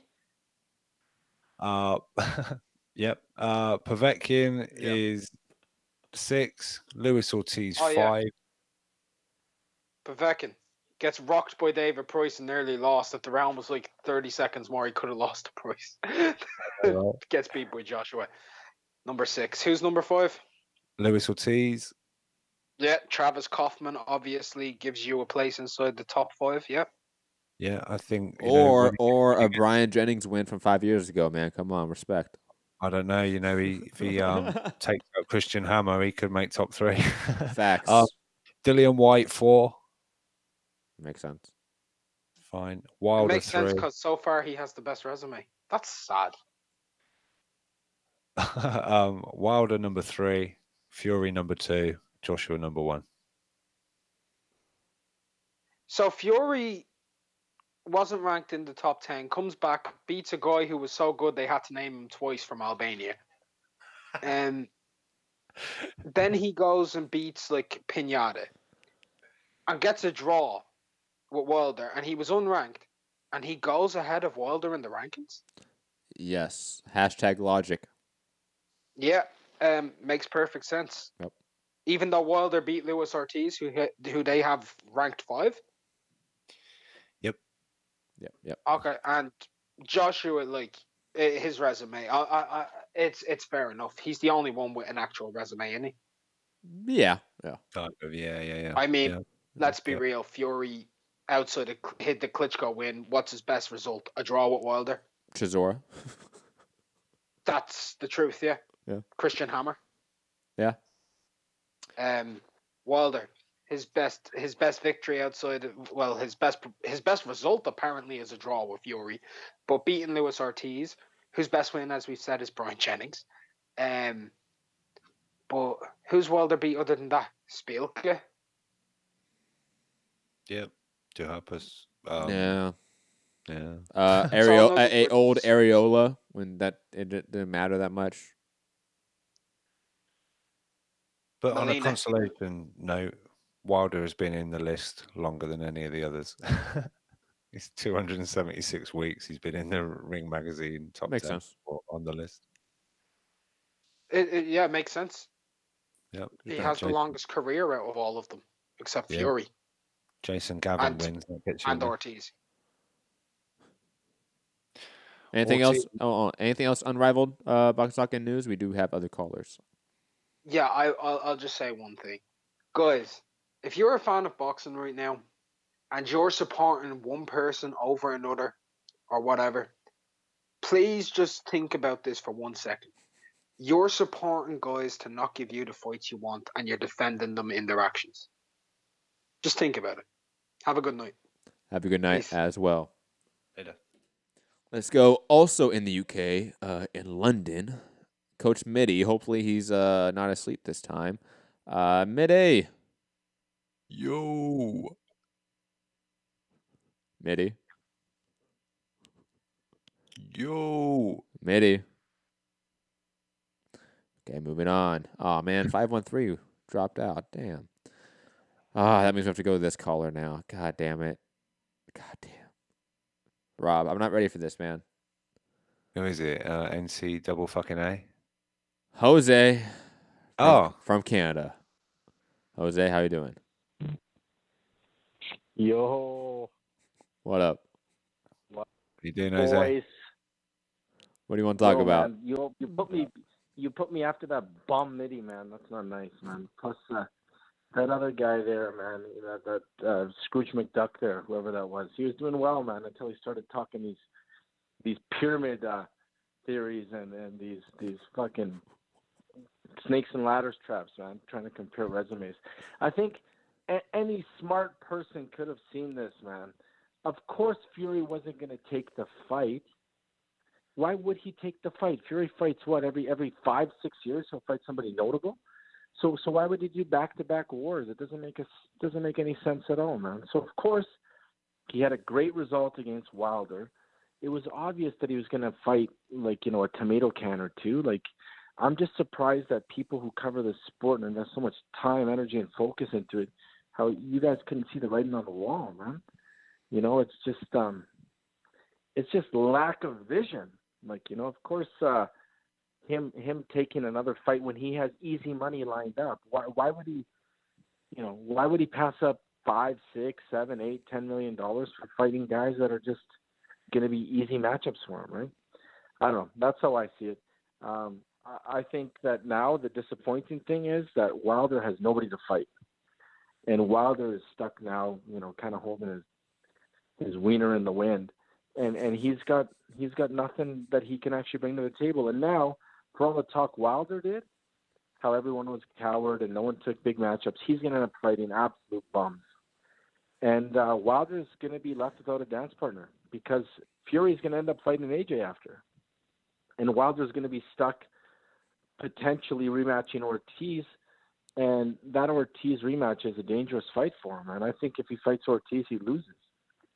So I think that's it, man. I think that's the end of an AJ Wilder super fight, and I think that super fight will just go over to to Wilder versus Fury, man, and that's how it'll be, Did hopefully who sang that one, Jose? Was it Elton John? Who sang which one? What Wiener in the Wind? Wiener in the Wind. Wiener in the Wind. I don't know. It was some British guy, that's for sure. Pretty close to. You know what? I'm just excited. Honestly, the best thing that can happen to heavyweight boxing right now, and I know this is suicide for all the Brits, but if Jarrell Miller pulls off the upset, it totally puts the heavyweight division upside down, and I think it opens up everything. At that point, I think Joshua will be forced to take a big fight against Wilder. I think that's the only play that can happen, because otherwise it's going to be a slow, protracted fight between AJ and what's it called, and the cokehead. That's what's going to happen. So, I mean, that's the only option, man. And speaking of Brits being brave, Robbie, I hope you're going to be the Brit to come down and just chop down that tree and take your challenge, as once upon a time you committed to doing. So I'm just waiting. We're months away, Rob. I know, man. I'm waiting to if I'm credentialed for it. It's in conversations to get that done, but from what I've heard, I've got to pay $500 collateral and all this shit. And nah, there's no collateral. There's no. Yeah, collateral. I know. I've seen it. I've seen it. And She perhaps tell your IBF heavyweight champion that he should stop pocket dialing and perhaps just actually mean to call me if he wants to talk about it. Not ask Coach Mitty if he's going to pay my collateral. No. We were all clear in that. We said that Rob's a big man. He could take care of his own business. So that's the heavyweight fight I'm looking forward to the most. And to be honest, that's one Brit I'll back. I'll put my pounds on that one. Still waiting for my contract. Rob, you come down here. Still waiting for my $5,000 contract that I was allegedly to be offered. Still waiting for that. you were, but you know, the truth is, Rob is actually the only guy on MCR that has a chance of winning. So let's just back him there, man. You know? That's a good one, Jose. Let's not forget when you took that DQ loss. That was a knockout. Have a good one. Later, Jose. Still got that concussion from good old Cash Weezy, it seems, but digressing. Rob,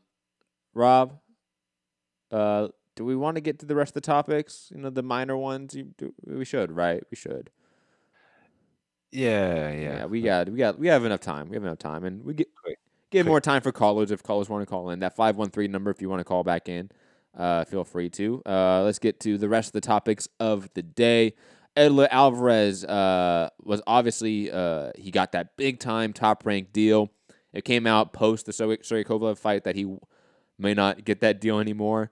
But actually, it is now being reported that he is still getting a 2-year deal with Top Rank, though he is now going from $1 million per fight to $250,000 per fight moving forward. That is a 75% pay decrease because of one loss.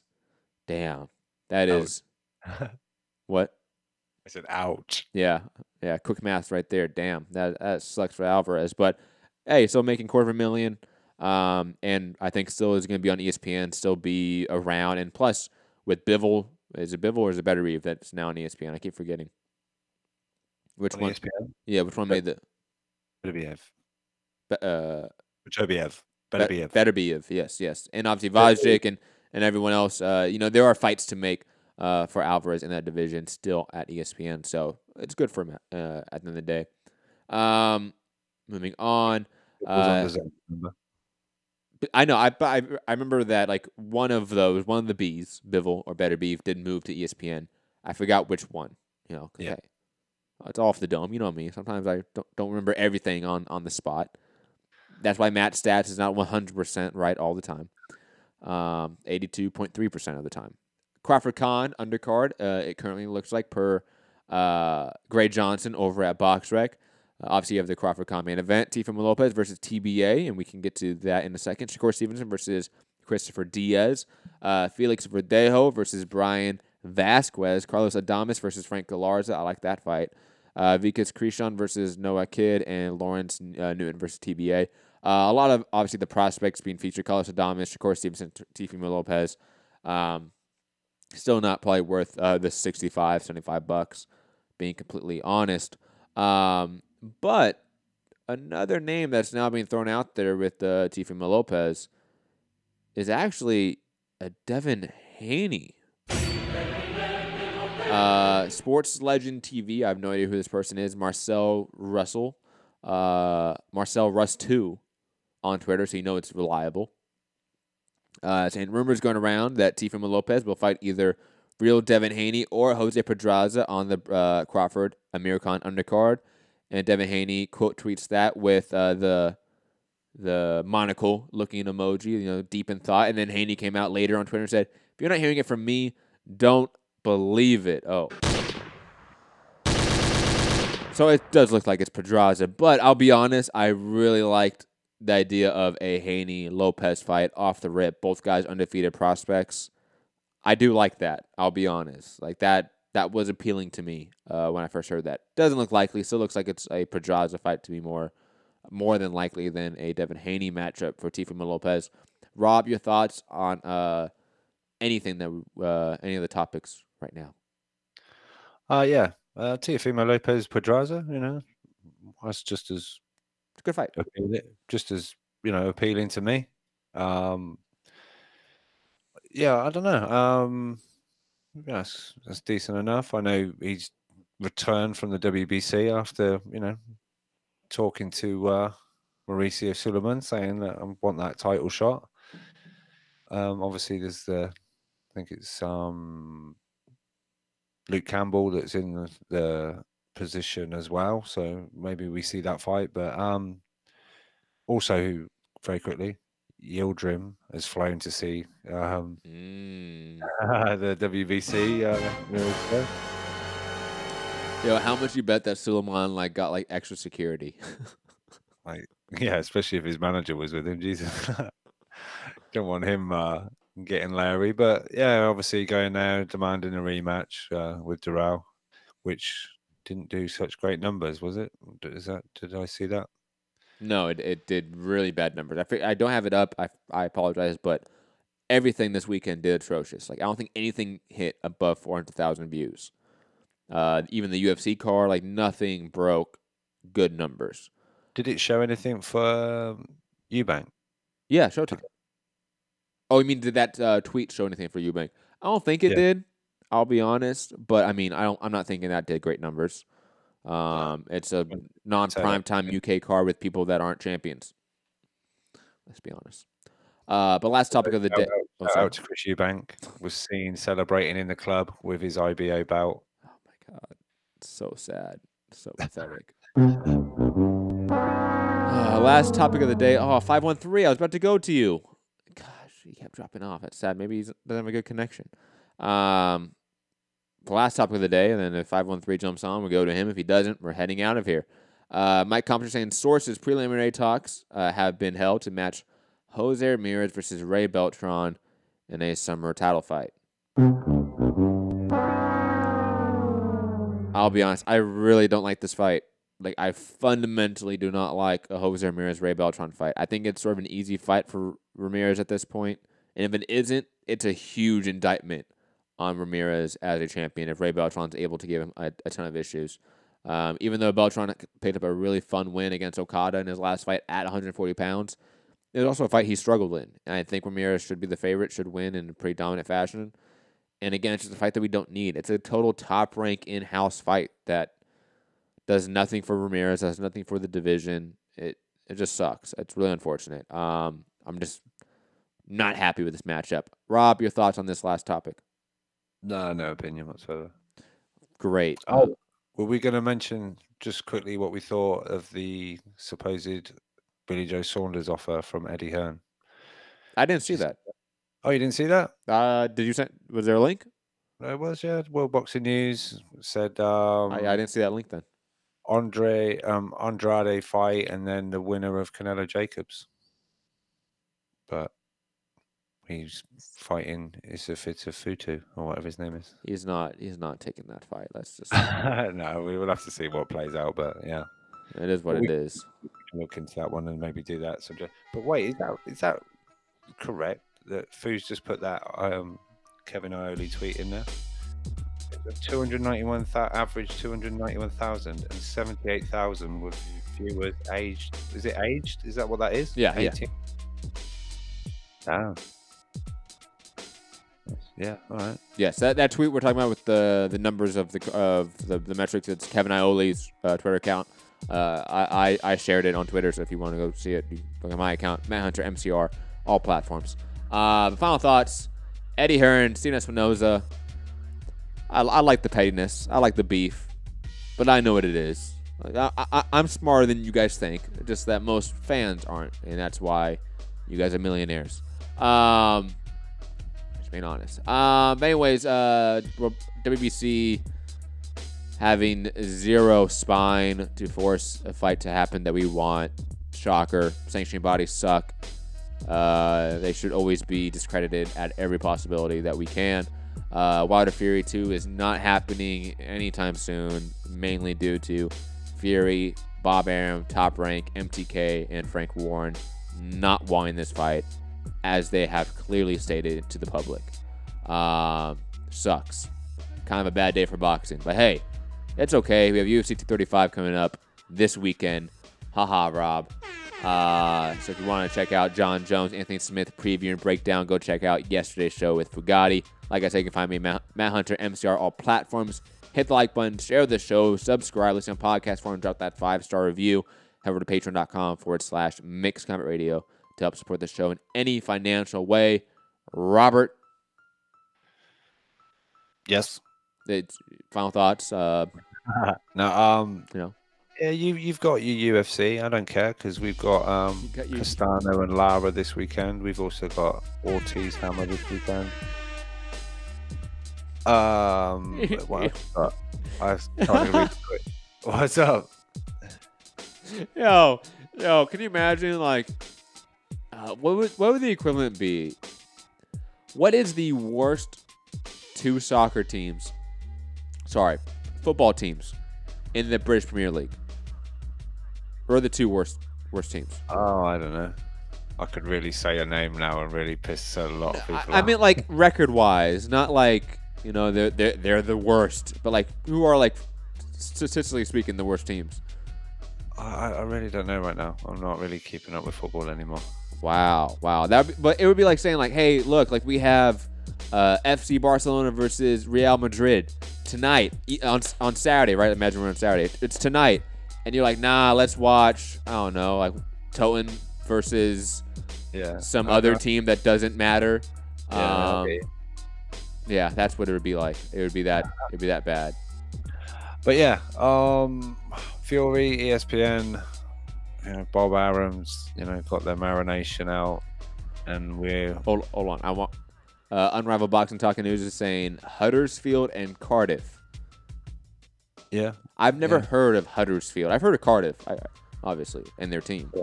I've never heard of Huddersfield. Yes. Town. Yeah, that would be like Ortiz, Hammer, and what was the other one you mentioned? Castano. Oh yeah, Lara. yeah. Lara, is he one of the really shit teams? No, that'd be like, be like Arsenal, who like used to be cool, right? Playing a shit team.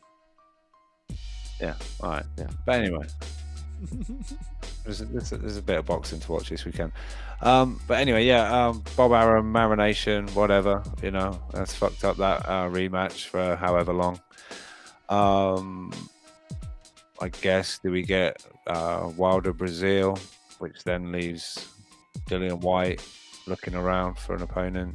Who's Fury going to fight? Are people going to care?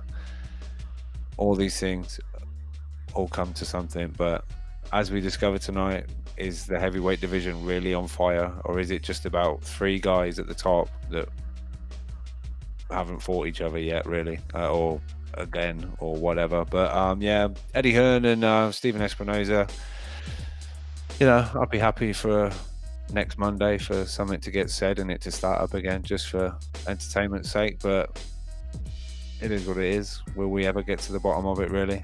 Who cares? The minute that fight gets signed, it'll all be forgotten anyway. So, well, for a while, until boxing Twitter takes over again. But or that first press conference. Yeah. But obviously hit that thumbs up, share the show, Patreon. Matt done his championship rounds last night. We've got obviously boxing banter coming up soon. UK hour, was that tomorrow? UK hour? Yes, UK hour is tomorrow. I'm thinking probably it'd probably be 1 p.m. We can do 1 p.m. tomorrow. Okay, cool. And also check out Matt and Foo's new little venture, trending now. On Patreon as well. Yeah, on Patreon. So sign up. There's a bunch of other content on there. So yeah, catch you later. Peace.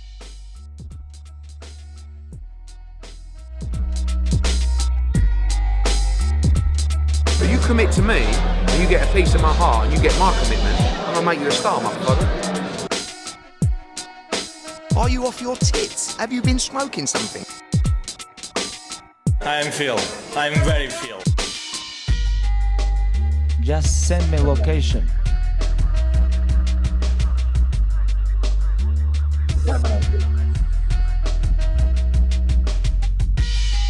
Hey, pussy, are you still there?